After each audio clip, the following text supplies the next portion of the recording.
Scene dibuka memperlihatkan sepasang pengantin yang sedang berbahagia karena mereka baru menikah.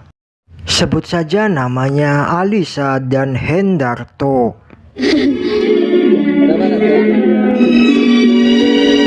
Namun sayang bagi Hendarto, dia mendapatkan tugas dari bosnya untuk berlayar karena dia seorang nahkoda.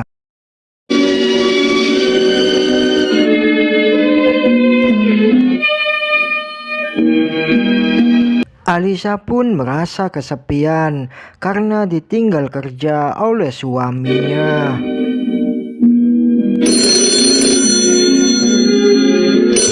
Alisa pun ditelepon oleh seseorang untuk mengajak Alisa kerjasama dalam sebuah pekerjaan. Orang itu sebut saja namanya Rudy. Dan Alisa pun sangat terkejut. Di sana ada juga si Mami, mantan bos waktu dia dulu pernah jadi wanita malam. Mami dan Rudy terlihat akan merencanakan sesuatu untuk Alisa. Rudy pun memulai rencananya untuk merayu Alisa. Namun Alisa sangat marah terhadap tindakan Rudy dan Rudy pun akhirnya ditampar olehnya. Tidak terima dengan tamparan itu, akhirnya Rudy balas dendam terhadap Alisa. Ia menyuruh anak buahnya untuk menculik Alisa.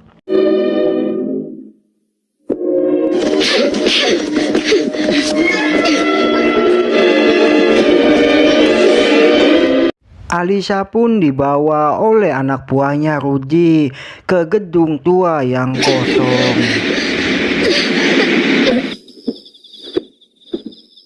Dia. Alisa, kau bukan anak buahku lagi, lu lagi. Saya harus jadi pelacur kembali? Tidak, Mami. Alisa pun terkejut. Ternyata dalang dari penculikannya adalah Mami dan Rudy. Naas bagi Alisa. Alisa pun diperkosa oleh Rudy dan diperkosa juga secara berjamaah oleh anak buahnya Rudy. Mereka pun akhirnya ditangkap oleh polisi dan disidangkan dalam kasus pemerkosaan oleh Alisa. Berdasarkan keterangan, bukti-bukti adanya suatu perkosaan. Perdebatan pun terjadi antara Alisa dan pengacaranya mereka. Ketiga, Kan dia saja. Tapi ada 4 orang anak buah. Dia telah memperkosa. Sidang pun ditunda oleh hakim. Lisa pun terlihat sedang muntah-muntah. Ia takut jika ia hamil gara-gara kasus pemerkosaan waktu itu. Ia pun konsultasi dengan dokter. Ternyata ia memang hamil dan meminta dokter itu untuk menggugurkan kandungannya. Dengan tegas, dokter itu menolak permintaan Alisa yang ingin menggugurkan kandungannya karena menurut dokter itu perbuatan yang sangat berdosa sekali. Dan terlihat Alisa pun sedang berhalusinasi.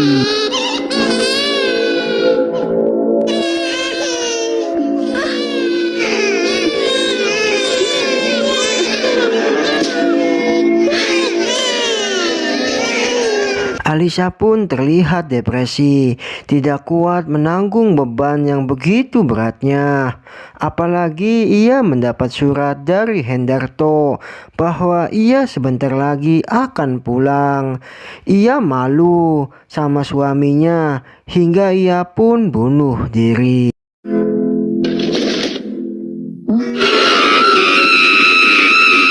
Alisa pun akhirnya meninggal dunia dan Bibi pun menceritakan apa yang Alisa alami kepada Hendarto. Dia sangat menyesal telah mengangkat derajat hidupnya, Aden.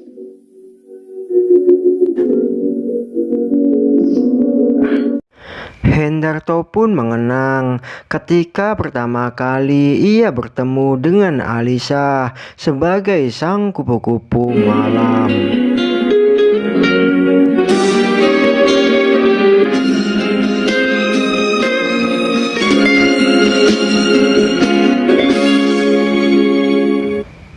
Terlihat Hendarto sangat terkejut. Ada seorang wanita yang mirip sama Alisa dan Hendarto pun berkenalan dengannya. Namanya Anissa. Hendarto pun sangat terkejut lagi. Dia bilang ia punya kembaran namanya Alisa, yaitu istrinya Hendarto. Silakan duduk. Alisa yang sangat kucinta itu. Kayaknya. Anissa pun berpamitan ke Hendarto karena ia ingin pulang. Terlihat juga Mami dan anak buahnya Rudy yang mendapatkan orderan micet. Ia pun mengantar wanita pesanan itu ke hotel. Ketika anak buah Rudy ingin pulang, dia digoda oleh wanita dan diajak ke kamarnya, dan ternyata itu adalah Alisa yang ingin membunuhnya.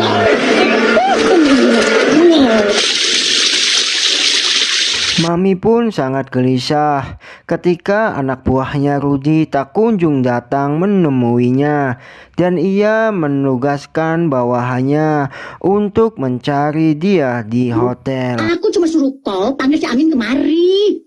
Dan akhirnya Mami pun menugaskan tukang becak untuk mencarinya di hotel. Apanya? Sudah 4 jam lebih.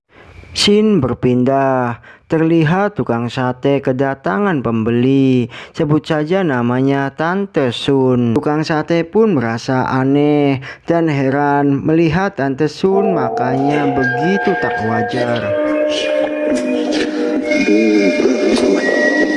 Tukang sate pun sangat ketakutan. Ternyata itu Tante Sundel Bolong. Tukang sate pun bertemu dengan tukang beca, dan tukang sate memberitahukan bahwa di sana ada sundel bolong. Namun tukang beca itu tak percaya dengan omongan tukang sate itu. Kang Amin boleh minta? Boleh saja, kalau bisa. Kok nggak jadi ngesan?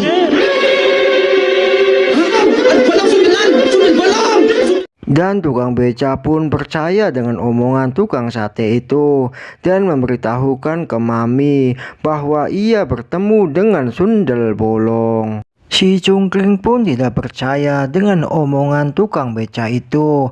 Malahan si Cungkring menantang untuk bertemu dengan Tante Sun. Tante Sun mendatangi si Cungkring, dan si Cungkring pun ketakutan ketika melihat sosok Tante Sun. Aduh, saya ketemu. Apa kayak saya? Scene pun berpindah. Terlihat anak buah dari si Rudy yang sedang mengendarai sebuah mobil. Namun dia berhenti karena ada wanita cantik yang ingin ikut dengannya. Namun ternyata itu Tante Sun, yaitu Alisa. Anak buah Rudy pun dibawa oleh Alisa ke tempat gedung tua yang waktu dulu ia diperkosa oleh Rudy dan komplotannya. Dan anak buah Rudy pun tewas. Mendengar kematian anak buahnya, Rudy pun sangat marah dan menuduh Hendarto dalang dari pembunuhan anak buahnya. Dan Rudy pun berniat untuk balas dendam ke Hendarto. Kita harus mendahulunya. Dan terlihat Hendarto sedang dihadang oleh anak buahnya Rudy, dan baku hantam pun terjadi.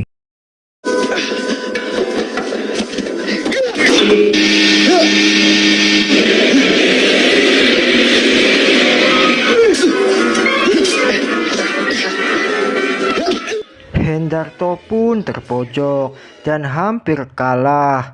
Untungnya ada polisi yang datang menolongnya. Mereka pun kabur. Scene pun berpindah. Terlihat anak buah Rudy yang sedang dirayu oleh wanita cantik dan ia pun tergoda. Namun apes, itu adalah Alisa yang ingin membunuhnya.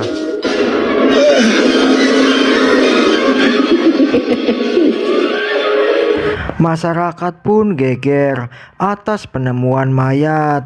Mayat itu tergeletak di pemakaman Alisa. Sehingga Rudy dan Mami menyimpulkan ternyata dalang dari pembunuhan anak buahnya Rudy itu bukan Hendarto, tapi Alisa. Mami pun tak luput dari incaran Alisa dan Alisa pun membunuh Mami. Manusia terkutuk. Terlihat Rudy dan anak buahnya serta paranormal yang mendatangi pemakaman si Alisa. Mereka berniat untuk melawan Alisa. Ayo kembali. Terus, jangan pedulikan suara itu. Adu kesaktian pun terjadi dan Alisa berhasil membunuh Sekarang, paranormal itu. terimalah ajalmu.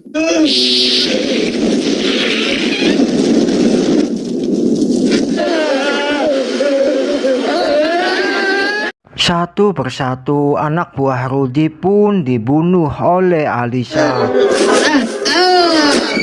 Jangan, Alisa. Jangan. Giliran Rudy yang akan dibunuh oleh Alisa. Namun ada Hendarto yang datang menghalangi Alisa agar tidak membunuhnya. Rudy mengakui di depan semua bahwa ia melakukan sebuah kejahatan, terutama memperkosa Alisa. Akhirnya Rudy pun tewas di tangan Alisa.